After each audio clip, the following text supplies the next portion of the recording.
राजकुमारी सत्यभामा ने प्रण कर रखा था कि जो राजकुमार उसके 10 प्रश्नों के उत्तर ठीक ठीक देगा और चौसर के खेल में उसे हरा देगा, उसी से वह विवाह करेगी, अन्यथा वह ताउम्र कुंवारी ही रह जाएगी। सोचेगी भगवान ने उसकी टक्कर का कोई मर्द पैदा ही नहीं किया। पर फिर एक दिन ऐसा हुआ जो आज तक नहीं हुआ था। मेदिनीपुर शहर के राजा वज्रसेन की पुत्री सत्यभामा अपनी सुंदरता के लिए देश प्रदेश में प्रसिद्ध थी। राजकुमारी सत्यभामा इतनी सुंदर थी कि स्वर्ग की अप्सराएं भी उसके सामने फीकी लगे। जब वो महल के गलियारों से गुजरती तो उनकी रेशमी चुनरी का हल्का स्पर्श तक हवा में सुगंध घोल देता। भगवान ने राजकुमारी सत्यभामा को सौंदर्य के साथ अपार बुद्धिमत्ता का गुण भी दिया था। रानी केवल रूप की रानी नहीं बल्कि गुणों की अद्वितीय प्रतिमूर्ति भी थी। अब जहाँ इतना सब होता है वहाँ घमंड और अहंकार का निवास ना हो, ऐसा तो संभव ही नहीं। राजकुमारी सत्यभामा ने प्रण कर रखा था कि जो राजकुमार उसके 10 प्रश्नों के उत्तर ठीक ठीक देगा और चौसर के खेल में उसे हरा देगा, उसी से वह विवाह करेगी, अन्यथा वह ताउम्र कुंवारी ही रह जाएगी। और अंततः इस सोच में संतोष पालेगी कि उस ऊपर वाले ने उसकी बराबरी का पुरुष बनाया ही नहीं, समस्त संसार में उसके योग्य कोई पुरुष पैदा ही नहीं हुआ। राजकुमारी सत्यभामा का एक और नियम था कि जो राजकुमार उसके प्रश्नों के उत्तर नहीं दे पाएगा वो कभी बाहर भी नहीं जा पाएगा, उसे उसका कैदी बनकर आजीवन कारावास भोगना होगा। वो नहीं चाहती थी कि कोई ऐरा गैरा राजकुमार सिर्फ उसकी सुंदरता को निहारने के लिए ऐसे ही मुंह उठाकर उसके समक्ष आ जाए और असफल होने पर बाहर उसकी सुंदरता का गुणगान करता फिरे। राजकुमारी सत्यभामा का मानना था जिस पुरुष ने उसे एक बार देख लिया वो या तो उसका पति होगा या फिर ताउम्र के लिए उसका कैदी। इतने सख्त नियमों के बावजूद कई राजकुमारों ने खुद को बुद्धिजीवी मानते हुए राजकुमारी की परीक्षा में भाग लिया और फलस्वरूप वे सभी उसके कैदी बनकर रह गए। पर फिर एक दिन ऐसा हुआ जो आज तक नहीं हुआ था। एक राजकुमार किसी तरह उसके कैद खाने से निकलकर भागने में सफल हो गया। वह जंगल में इधर उधर भटकने लगा और भटकते हुए बुदबुदाने लगा, हे मालिक, या तो मुझको उठा ले या राजकुमारी सत्यभामा के दर्शन करा दे। नहीं चाहिए मुझे ऐसी जिंदगी जिसमें वो न हो। राजकुमारी के विरह में वो व्याकुल होकर मारा मारा फिर रहा था। एक दिन वह चंद्रावती नामक नगर के बाहर जा पहुंचा। उसी समय राजा वीरसेन भी शिकार खेलता हुआ उधर आ निकला। राजकुमार उस समय भी वहीं बातें बुदबुदाते हुए विलाप सा कर रहा था। उसके विरह भरे शब्द सुनकर राजा वीरसेन उसके पास आया और उसकी दुर्दशा देखकर पूछने लगा, तुम पर ऐसी क्या विपत्ति आ पड़ी है जो तुम इतने व्याकुल हो रहे हो? राजकुमार बोला, मुझसे मेरा हाल ना पूछो, मेरे प्राण निकलने वाले हैं। मुझे तो बस अब हर जगह वो नजर आती है। राजकुमार की बात सुनकर राजा ने जान लिया कि यह युवक किसी स्त्री का आशिक हो गया है। वह राजकुमार को धीरज बंधाकर बोला, मित्र, अपने हृदय की सारी व्यथा मुझसे कहो, मैं तुम्हारे मन की इच्छा पूरी करने की कोशिश करूंगा। राजा वीरसेन की बातें सुनकर राजकुमार ने राजा को अपने विषय में सब कुछ बता दिया। सारी बात सुन राजा वीरसेन बोला, घबराओ नहीं मित्र, मैं तुम्हारा समाधान अवश्य करूंगा, और उसे अपने साथ राजमहल ले गया। कहानी में आगे बढ़ने से पहले आप सबको राजा वीरसेन के बारे में बताता चलूं। राजा वीरसेन चंद्रावती नगर के बहुत ही दयालु और प्रतापी राजा थे। वे गुरु गोरखनाथ के शिष्य थे। एक समय में गुरु गोरखनाथ की बड़ी सेवा की थी। राजा की सेवा से प्रसन्न हो गुरु गोरखनाथ ने उन्हें एक बोलने वाला हीरामन नाम का तोता दिया था। वह तोता बड़ा विद्वान था। राजा वीरसेन तोते से पूछे बिना कोई भी कार्य नहीं करता था। राजा वीरसेन ने राजकुमार को ले जाकर महल में ठहराया तथा स्वयं तोते के पास आकर राजकुमार का सारा हाल कह सुनाया। तोते ने राजकुमार को अपने पास बुलाकर कहा, हे मित्र, तुम उस स्त्री के चक्कर में पड़कर क्यों अपने प्राण गंवाते हो? उसमें रूप की केवल ऊपरी चमक है, भीतर से वह विष की बूटी है। गनीमत यही है कि आप वहाँ से भागने में सफल हो गए। और अगर फिर भी तुम्हारा दिल नहीं मान रहा तो मेरी ये कथा सुनो। वर्धमान नगर में एक पठान रहता था। उसकी स्त्री बड़ी ही सुंदर तथा रूपवान थी, लेकिन वह चरित्रहीन थी। उस स्त्री का एक बेटा था। स्त्री की गांव के ही एक चंडाल व्यक्ति भैरव से यारी थी। जब पठान मजदूरी करने जाता तब भैरव आता और उसके साथ ऐश करता। जब पठान के आने का समय होता तब वह वहाँ से निकल जाता। एक दिन उस स्त्री का लड़का ये सब देख लेता है और सारा हाल अपने पिता पठान के आने पर उसे कह देता है। पठान को जब ये बात मालूम हुई तो वह जल उठा। गुस्से में उसने अपनी उस स्त्री को खूब मारा पीटा। एक दिन पठान मजदूरी करने गया हुआ था। तभी भैरव उसके पास आया और पूछने लगा, क्या बात है, आज तुम बहुत उदास दिख रही हो? स्त्री बोली, मेरे बेटे ने तुम्हारे और मेरे ऐशो आराम का सारा हाल देख लिया और अपने पिता से कह दिया। अब मेरा पति मुझे बहुत मारता पीटता है। भैरव कुछ सोचते हुए बोला, अपने बेटे का गला घोंट कर मार डाल ताकि तेरे हृदय का दुख समाप्त हो जाए। अपने आशिक की बात सुन उस स्त्री ने कामदेव के वशीभूत होकर अपने बेटे को मार डाला। जब पठान मजदूरी करके वापस आया तो वह चिल्ला चिल्ला कर पुकारने लगी, कोई बचाओ, इस जालिम ने मेरे लाल को मार डाला, हाय मेरा लाल। स्त्री का चिल्लाना सुनकर मोहल्ले के बहुत से लोग दौड़कर आए और पूछा, क्या हुआ? तब उस मक्कार स्त्री ने कहा, मेरा लड़का एक पैसे के लिए जिद कर रहा था, इसलिए इस निर्दयी ने गुस्से में आकर उसे जान से मार डाला। यह बात सुनकर चौकीदार दोनों को राजा के पास ले गया। औरत ने राजा के समक्ष भी यही बात कही। राजा ने पूछा, उस समय का कोई प्रत्यक्षदर्शी या गवाह था जिसने ये सब देखा हो? उस स्त्री ने कहा, महाराज, फला फला एक भैरव नाम का व्यक्ति वहाँ खड़ा था। राजा ने भैरव को बुलाकर पूछा तो उसने अपनी प्रेमिका के कहे अनुसार गवाही दे दी, जिसे सुनकर राजा ने पठान को फांसी दे दी। इतनी कहानी कहकर हीरामन तोता बोला, ऐ राजकुमार, औरत जात का कोई भरोसा नहीं। आप किस्मत वाले हैं जो आपको राजकुमारी सत्यभामा के महल से भागने का मौका मिला। फिर से अपनी गर्दन मत फंसाओ। राजकुमार बोला, हे हीरामन तोते, चाहे मेरे प्राण ही चले जाएं, किंतु एक बार के लिए ही सही, पर राजकुमारी सत्यभामा मुझे मिल जाए बस। यह कहकर वह लंबी सांसें भरने लगा। उसकी यह दशा देखकर राजा वीरसेन ने कहा, हे हीरामन, जब तक इसको वह स्त्री नहीं मिलेगी तब तक इसका दुख दूर न होगा और मेरा भी खाना पीना हराम है। मैं खुद वहाँ जाऊंगा और राजकुमारी सत्यभामा के 10 सवालों का जवाब देने की कोशिश करूंगा। राजा रानी के 10 प्रश्नों के उत्तर देने के लिए मेदिनीपुर जाने की तैयारी करने लगा। तब उसका समझदार तोता बोला, रुकिए महाराज, पता नहीं मेदिनीपुर नाम का कोई शहर है भी या नहीं, पता नहीं कोई सत्यभामा नाम की राजकुमारी है भी कि नहीं। महाराज, समझदारी इसी में है कि आप पहले मुझे जाने दें। अगर सब सही हुआ तब आप बेशक चले जाना। राजा वीरसेन को तोते की बात सही लगी। तोता हीरामन कुछ विचार करके बोला, महाराज, एक और कार्य कीजिए, मेरी पंखों में नाना प्रकार के हीरे मोती पिरो दीजिए। राजा वीरसेन ने वैसा ही किया और तोते को अच्छे से सजाकर विदा कर दिया। कई दिनों की उड़ान के बाद हीरामन मेदिनीपुर पहुंच गया। वहां जाकर वो राजकुमारी सत्यभामा के महल की छत पर जा बैठा। जब सत्यभामा का ध्यान उस तोते की तरफ गया तो वो भी उसकी सुंदरता देख अचंभित रह गई। उसने इतना सुंदर और हीरे मोती के पंखों वाला तोता कभी नहीं देखा था। राजकुमारी बोली, हे तोते, तुम किस देश से आए हो और किस देश को जाओगे? तुम्हारा यहाँ आने का मकसद क्या है? तोता बोला, हे रानी, चंद्रावती नगर के राजा वीरसेन ने मुझे यहाँ भेजा है। मैं तो बस ये पता करने आया था कि सच में कोई मेदिनीपुर नगर और राजकुमारी सत्यभामा असल में है कि नहीं। पर हे रानी, मैं तुमसे एक बात पूछना चाहता हूँ, सच बताना, तुम इतनी उदास क्यों हो? ऐसे क्या पाप किए हैं तुमने? तोते की बात सुनकर राजकुमारी सत्यभामा हैरान रह गई। उसने अपने मन में सोचा, ये तोता नहीं बल्कि कोई राजकुमार है। यह मंत्र से तोता बनकर मेरा भेद लेने आया है। इसको पकड़कर मार देना चाहिए। ये विचार कर रानी बोली, सभी लोग जन्म से ही पापी होते हैं जो इस संसार में आते हैं। मैंने इस शरीर को पाकर कोई सुख नहीं पाया। हे सुआ महाराज, मैंने वर ढूंढने के लिए बहुत से देशों में ब्राह्मणों को भेजा, लेकिन किसी से भी मेरी जोड़ी नहीं मिली। राजकुमारी की बात सुन तोता बोला, हे राजकुमारी, जैसी तुम सुंदर और आकर्षक हो वैसे ही मेरे राजा हैं। विधाता ने तुम दोनों की जोड़ी बनाई है, इसलिए तुम मेरे साथ चलो। राजकुमारी सत्यभामा तोते की बात सुन बोली, हे तोते, तुम ठीक कह रहे हो, मुझे तुम्हारी बात पर विश्वास है। विधाता ने कृपा की जो तुमने मुझे दर्शन दिए। अब तुम हमारे पास आओ और बताओ वह राजा कौन है और कहाँ रहता है। मेरी अंगूठी ले जाओ और उससे मेरा विवाह कराओ। मैं उनकी दासी बनकर जन्म जन्म उनके दर्शन करती रहूंगी। तोता बोला, मैं तेरे पास नहीं आऊंगा, तू एक मक्कार स्त्री है, सुना है तू बहला फुसलाकर कैद में डाल देती है। राजकुमारी बोली, मैं बिल्कुल सच कह रही हूँ, मैं तुम्हारे साथ चलने को तैयार हूँ। वो ऊपर वाला साक्षी है। तुम मेरे पास आ जाओ, मैं तुम्हारी मेहमान नवाजी करूंगी। तुम मुझसे क्यों डर रहे हो? मुझे दासी बनाकर अपने साथ ले चलना। राजकुमारी के वचन सुनकर तोते को विश्वास हो गया। वो उड़कर उसके पास चला गया। राजकुमारी ने तुरंत उस तोते को पकड़ लिया और कपट्टी मुस्कान के साथ बोली, हे दासी, जल्दी से छुरी लाओ और इसका सिर काट दो। ये कोई तोता नहीं है, ये तो कोई बड़ा पापी है जो मंत्र तंत्र करके मेरा भेद जानने आया है। तोता अब पछता रहा था कि क्यों उसने राजकुमारी का विश्वास किया। वो बचने की युक्ति सोचने लगा। राजकुमारी के जाल में फंसे तोते को जान के लाले पड़ गए। सोचा, अच्छा भला सब कुछ देख तो लिया था, फिर क्यों खामखां राजकुमारी से फालतू के सवाल जवाब में उलझा। सीधा जाकर राजा को बता देना था, आगे वो जाने या ये राजकुमारी। खामखां पंगे में पैर फंसा दिया। सोचा अब जल्दी से कोई तरकीब लगानी पड़ेगी, नहीं तो ये चंडाल रानी मुझे जीवित नहीं छोड़ेगी। तोता बोला, हे रानी, मेरा नाम हीरामन तोता है। मैं कोई बहरूपिया नहीं हूँ, बल्कि यही मेरा असली रूप है। अगर तुम मुझे छोड़ दोगी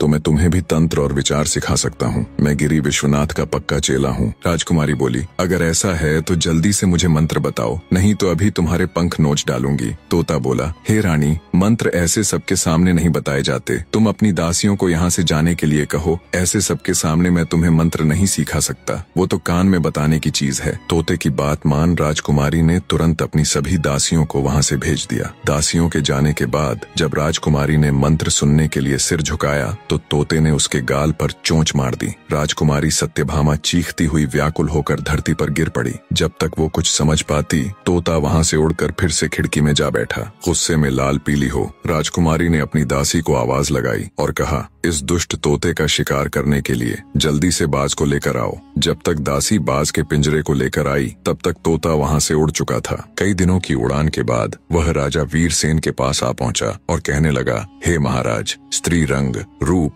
यौवन में देखने योग्य है। राजकुमार की बात बिल्कुल सत्य है कि कोई उसे एक बार देख ले तो वो उसके मोह को कदापि नहीं छोड़ सकता। परंतु महाराज, उसका स्वभाव खोटा निकला। पहले उसने मुझे पुचकार कर अपने पास बुलाकर पकड़ लिया और फिर मुझे मारने को आतुर हुई। बस गुरु गोरखनाथ की कृपा से बड़ी मुश्किल से किसी तरह प्राण बचाकर भागा हूँ। तोते की सारी बात सुन राजा वीरसेन उसको शाबाशी देता हुआ कहता है, हीरामन, तुमने बहुत अच्छा किया। अब तुम चिंता मत करो, मैं खुद उस राजकुमारी से निपट लूंगा। अगले दिन राजा ने हथियार बांधे, तोते को हाथ में लिया और घोड़े पर सवार होकर राजकुमारी सत्यभामा के नगर की तरफ चल पड़ा। कुछ ही दिन की यात्रा के बाद राजा वीरसेन मेदिनीपुर शहर पहुंच गया। वहां पहुंचकर उसने पहरेदारों से राजकुमारी को खबर करने के लिए कहा। जब दासियों ने राजकुमारी को राजा वीरसेन के आने का समाचार दिया तब सत्यभामा ने कहा, क्या वो मेरी सब शर्तों से भली भांति परिचित है? अगर है तो उन्हें आदर पूर्वक अतिथि घर में ठहरा दो। सेवादारों ने राजकुमारी के कहे अनुसार राजा को जलपान कराकर ठहरा दिया। रात हुई तो रानी सज स्वर कर बैठ गई और सिपाहियों को आदेश दे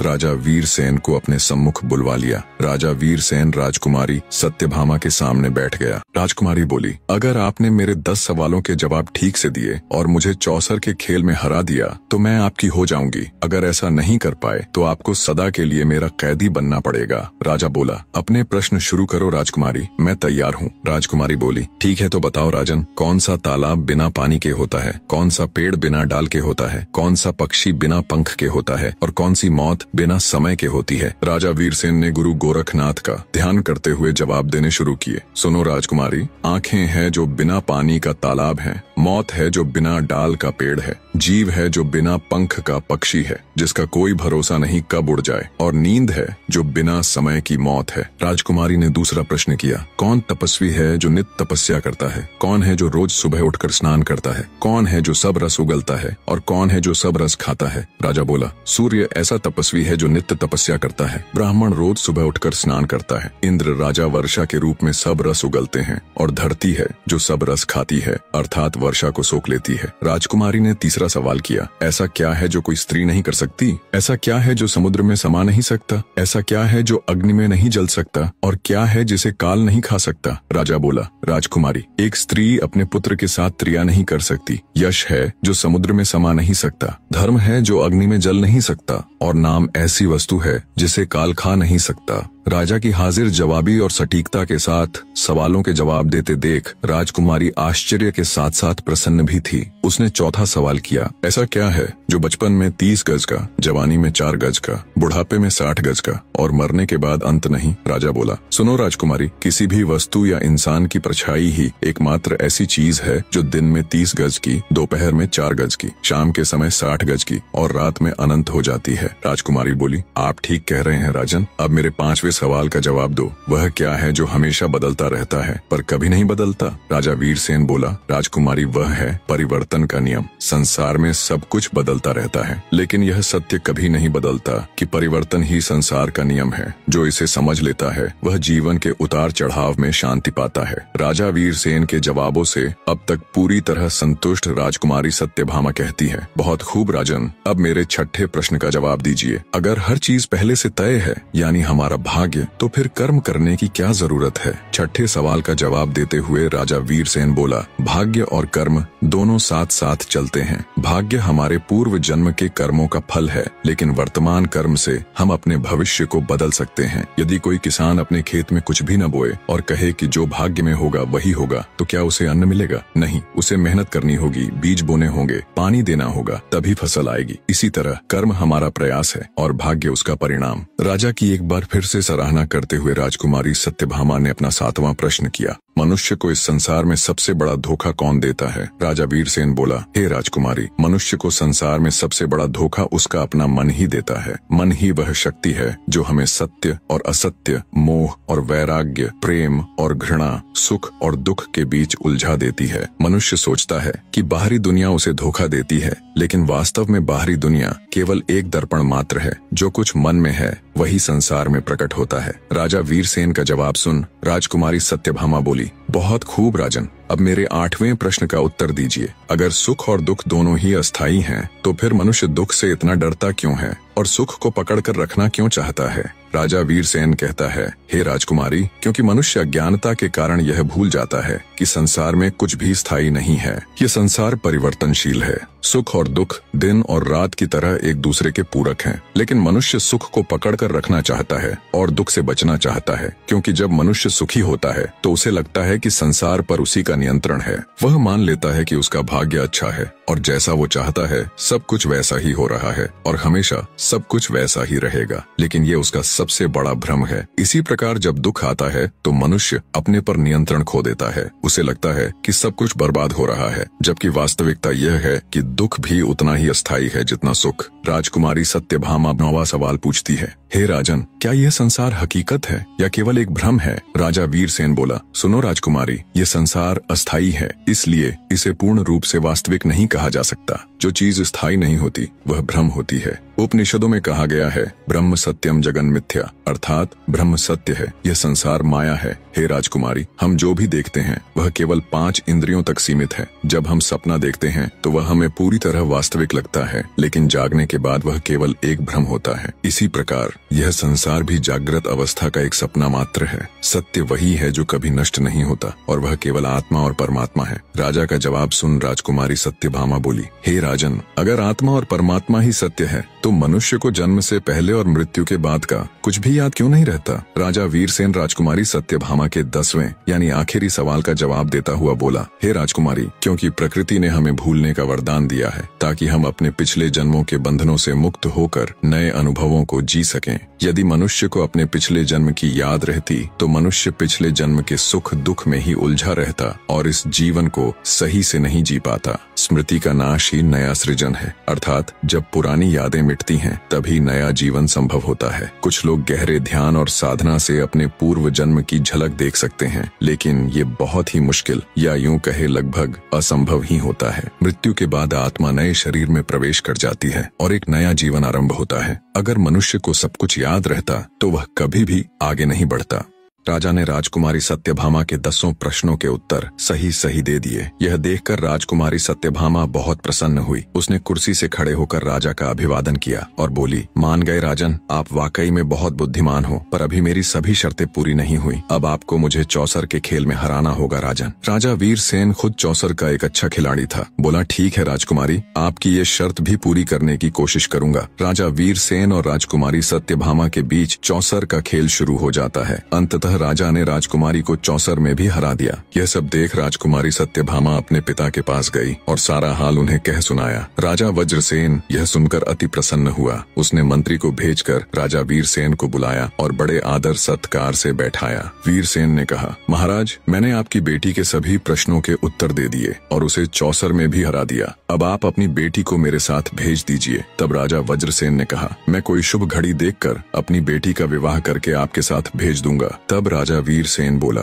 हे राजन, मेरा विवाह राजकुमारी सत्यभामा के साथ नहीं होगा, क्योंकि ये तो किसी और की अमानत है। ये सुन राजा वज्रसेन ने हैरान होते हुए पूछा, ये आप क्या कह रहे हैं? आपने इसे पराई अमानत किस प्रकार बताया? तब राजा वीरसेन ने कहा, महाराज, जिन राजकुमारों को आपकी बेटी ने कैद कर रखा है, उनमें से एक राजकुमार उसकी कैद से निकल भागा था और वह अपना राजपाट त्याग जंगल में इधर उधर भटकता फिर रहा था। एक दिन वह मेरे राज्य में आया और एक पेड़ के नीचे बैठा रो रहा था। संयोगवश मैं भी उधर से निकला। उसे दुखी देखकर मैंने उससे सारा हाल पूछा तो राजकुमार ने आदि से लेकर अंत तक सारा हाल मुझे कह सुनाया। तब मैंने उसे आपकी बेटी पर सच्चा मोहित जानकर उसे प्रण किया कि मैं तुमको राजकुमारी सत्यभामा से मिलवाऊंगा। सो हे राजन, राजकुमारी सत्यभामा उसकी अमानत है। मैं राजकुमारी का विवाह उसके साथ कर दूंगा। यह बात सुनकर वज्रसेन कहने लगा, धन्य हैं आप, जो आपने एक अनजान व्यक्ति के कारण इतना कष्ट सहा। अब आप मेरी बेटी के मालिक हैं, जिसे चाहो सौंप दो। मेरी ओर से तो यह आपकी अमानत है। तब राजा वीरसेन ने तोते को भेज राजकुमार को मेदिनीपुर बुलवा लिया और विधि पूर्वक राजकुमारी सत्यभामा के साथ उसका विवाह कर दिया। राजकुमार ने खुशी से राजा वीरसेन के पैर पकड़ लिए और बोला, महाराज, मैं हमेशा आपका ऋणी रहूंगा। आप धन्य हैं। राजकुमार और राजकुमारी सत्यभामा दोनों आनंद पूर्वक रहने लगे। राजा वीरसेन ने राजा वज्रसेन से विदा ली और अपने तोते के साथ अपने देश चला गया।